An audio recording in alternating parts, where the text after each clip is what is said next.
If you can try and fit those 6 pieces into the Vistara journey and give a few pointed examples of how decision making was done or how you approached a certain thing a certain way.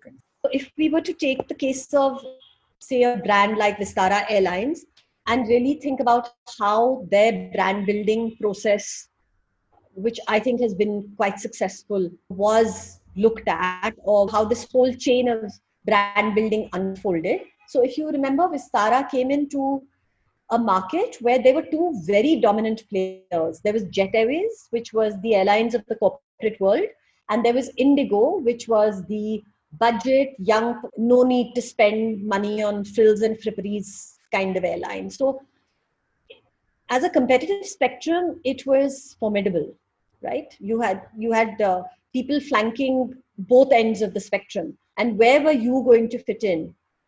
I think that Vistara was really clear in the sense, and this is, of course, their Singapore Airlines legacy. They were very clear that they were going to be a full-service premium airline. And that was the business strategy. Now, how did that translate into brand strategy? The first audience that was defined for Vistara when we were doing this exercise was the corporate world. Because if you're going to be a full-service premium airline, then the first people that you're going to go after are the corporate high flyers, the corporate frequent flyers that had been so far Jet's preserve. Now, Vistara went about it in such a detailed and thoughtful way. I can't even get into the level to which the corporate flyer's journey was mapped.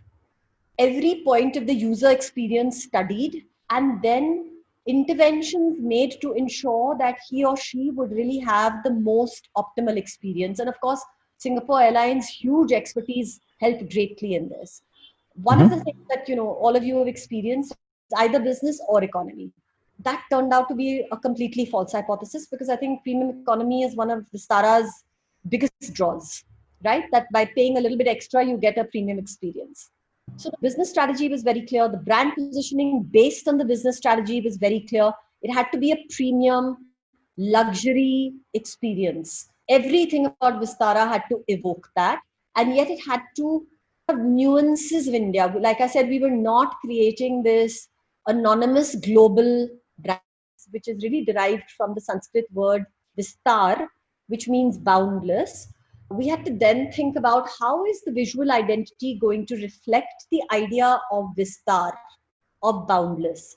And so even if we started with the idea of a mandala, which is a form which, while a discrete geometrical form, really encapsulates within it the idea of a boundless universe. So if you look at the Vistara logo, it is a specially crafted and customized mandala, which we call the Vistara star.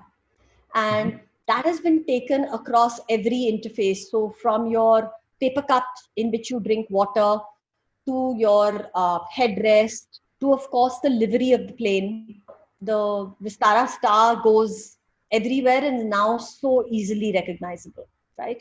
And the whole color palette of aubergine and gold was done keeping in mind that we wanted to communicate this premium experience.